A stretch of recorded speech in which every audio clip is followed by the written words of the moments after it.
श्रम्भेश्वर बाबा का एक कितना सुंदर वर्णन किया गया कि अगर मान लो कोई व्यक्ति नशे में डूबा रहता है, मदिरा का नशा छोड़ ही नहीं रहा, पूरा प्रयास कर लिया और वो दारू छोड़ने को ही तैयार नहीं, 8 साल 10 साल 15 साल 20 साल 25 साल 30 साल निकल गए और वो मदिरा छोड़ ही नहीं रहा, बहुत तकलीफ में। नया लड़का है, अभी शादी हुई, बहू बेचारी रोती है, घर के बच्चे रोते हैं, पर वो मदिरा का नशा छोड़े ही ना।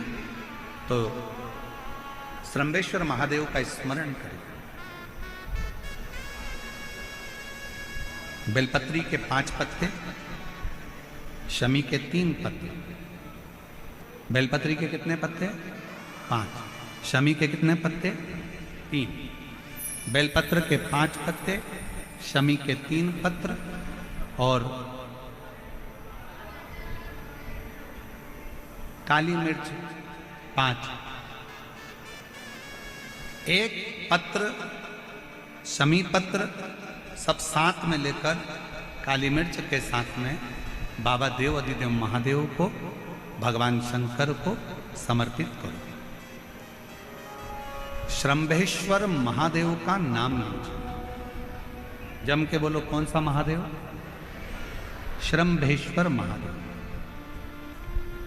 आपने कथा में सुना होगा कि शरम्भ पक्षी का रूप मेरे शंकर भगवान ने लिया था। किसके लिए लिया था?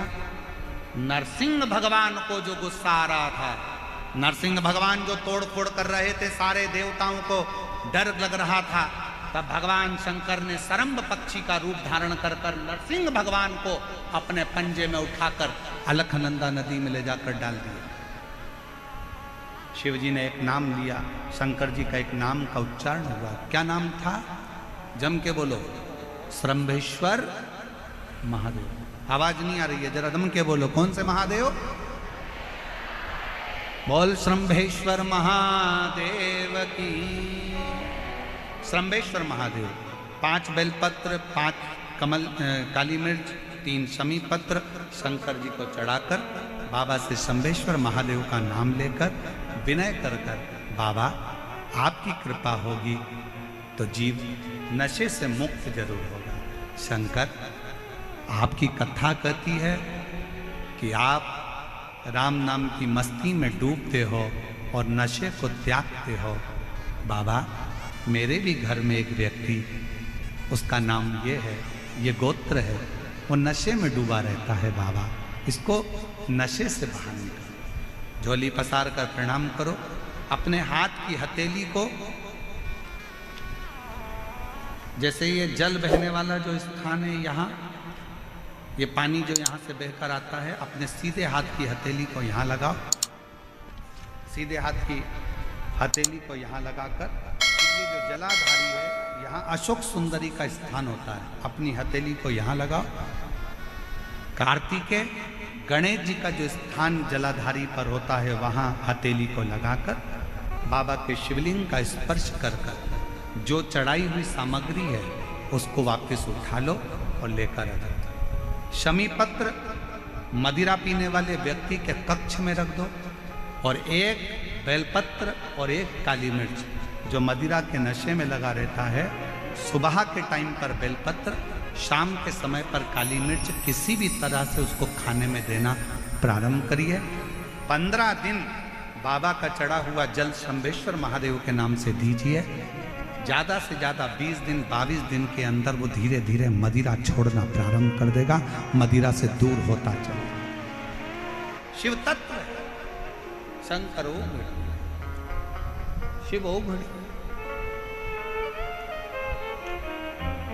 फिर से एक बार भगवान का नाम लीजिए। कौन से महादेव? श्रम्भेश्वर महादेव। और ये नाम कोई साधारण नाम नहीं है। कितना भी घर में झगड़ा हो रहा हो, भाई भाई का झगड़ा हो, रिश्तेदारों का झगड़ा हो, कोर्ट कचहरी चल रही हो, अगर आप तकलीफ में हैं तो एक लोटा जल श्रम्भेश्वर महादेव के नाम से शिव जी पे चढ़ाओ। धीरे धीरे धीरे धीरे अंतर है। कोई कोमा में पड़ा है, व्हीलचेयर पर पड़ा है, हॉस्पिटल में पड़ा है, डॉक्टर ने कह दिया कि अब भगवान के ऊपर है, हमने सारी दवाइयाँ दे दी, गोलियाँ दे दी, सारा इलाज कर लिया, अब ये उठेगा नहीं उठेगा, चलेगा नहीं चलेगा, आगे बढ़ेगा नहीं बढ़ेगा, इसकी जवाबदारी हमारे पास नहीं है। उस समय पर केवल ध्यान देना, अशोक सुंदरी, गणेश जी, कार्तिकेय वाले स्थान पर एक एक चावल का दाना 3 रखो।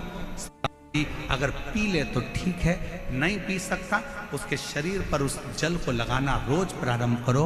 धीरे धीरे वो कोमा से भी बाहर निकलेगा, शरीर भी चलेगा और वो आगे बढ़ना प्रारंभ करेगा। श्रंभेश्वर महादेव के नाम मात्र में इतना बल होता है कि श्रंभेश्वर महादेव की यहां तक शिवपुराण कहती है कि जब जब श्रंभेश्वर महादेव की कथा आए और दिल से अगर आपने सुना है तो व्यक्ति रोग से, दुख से निवारण होता ही है।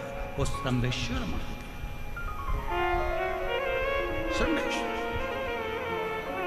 क्यों शिव महापुराण की कथा में लोग इतने तकलीफ है, बीमार हैं तो भी शंकर की कथा में क्यों जाते? इतना धूप है, गर्मी है, फिर भी लोग जाते, बीमार लोग भी पहुंचते, क्यों पहुंचते? उसका कारण है किसी भी तरह से शंकर की कोई कथा हमारे श्रवण शक्ति में जाएगी और वो हमें शक्ति प्रदान करेगी, क्योंकि उसका नाम महामृत्युंजय है। वो मृत्यु को भी जीत सकता है तो आराम जरूर दे सकता है। वो शिव है।